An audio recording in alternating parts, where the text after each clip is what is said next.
Jean-Claude Bourret, question traditionnelle qu'on pose à chacun de nos invités. J'ai très peur. Si vous en aviez vraiment rien à cirer, que diriez-vous à la télévision que vous n'avez encore jamais dit? Caméra.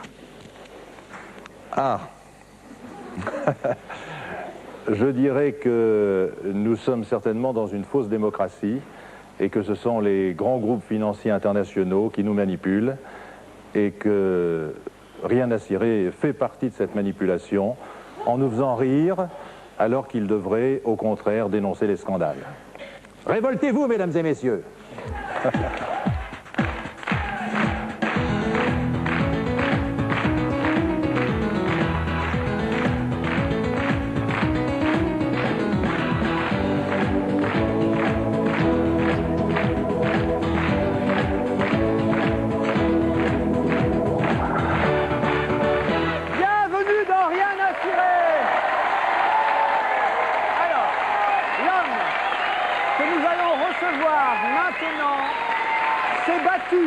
Pour la 5 jusqu'au dernier moment. Oui, il s'est battu pour la 5 jusqu'au dernier moment. De nombreux téléspectateurs l'ont suivi. Il croyait en la 5 comme lui croit aux extraterrestres. C'est-à-dire, il l'avait jamais vu, mais il était sûr que ça pouvait exister.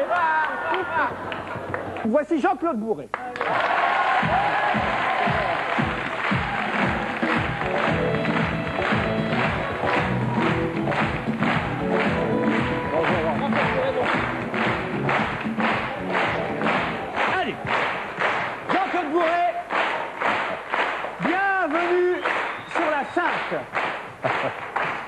Vous y croyez encore à la 5? Bien sûr. Non. Nous allons la monter sur satellite. Sans rire.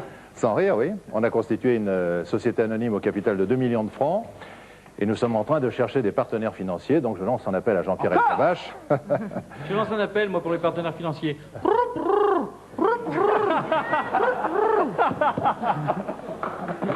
Attention, vous faites de la radio actuellement, vous faites plus de télé, c'est vrai. Ça fait combien de temps maintenant que vous le faites? Vous avez fait 2 ans. Téléemploi? Oui, mais enfin, ça a duré 3 semaines, quoi. Ça n'a pas permis de retrouver un emploi, justement, en tout cas. Exactement, c'était le but. Mais est-ce que des gens ont retrouvé un emploi, eux, en regardant Téléemploi? Écoutez, il n'y a pas eu de statistiques, j'espère que oui. Vous avez repris la tranche horaire de Daniel Gilbert sur RMC, c'est un bon début, mais est-ce que vous gardez quand même l'espoir de refaire un jour de la radio? Jean-Claude Bourret écrit aussi OVNI, la science avance, c'est le dernier bouquin chez Robert Laffont. Oui. Toujours les ovnis, toujours la même passion. Eh bien, ils avancent. Ouais. Alors, vous direz, oui, ils sont arrivés? Ils sont peut-être même, attendez, parce que moi j'ai un moyen de les repérer. Ah, il y en a au moins 3 là. Il y en a au moins 3. Regardez bien, il y en a qui ont des chapeaux, c'est ceux-là. Moi j'en vois ici même. François Puret, vous ne seriez pas extraterrestre, vous? Et on en a désintégré pour beaucoup moins que ça. Hein. Ce jour-là, Jean-Claude Bourret cherchait un raccourci que jamais il ne trouva.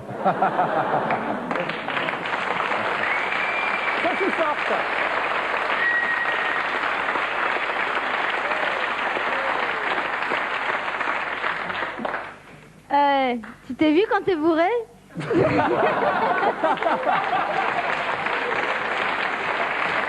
fait cela déjà?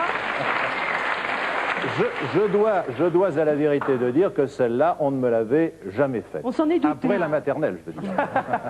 C'est un nom difficile à porter, Bourret? Au début, oui, puis on s'y habitue. Je me doute, je me doute.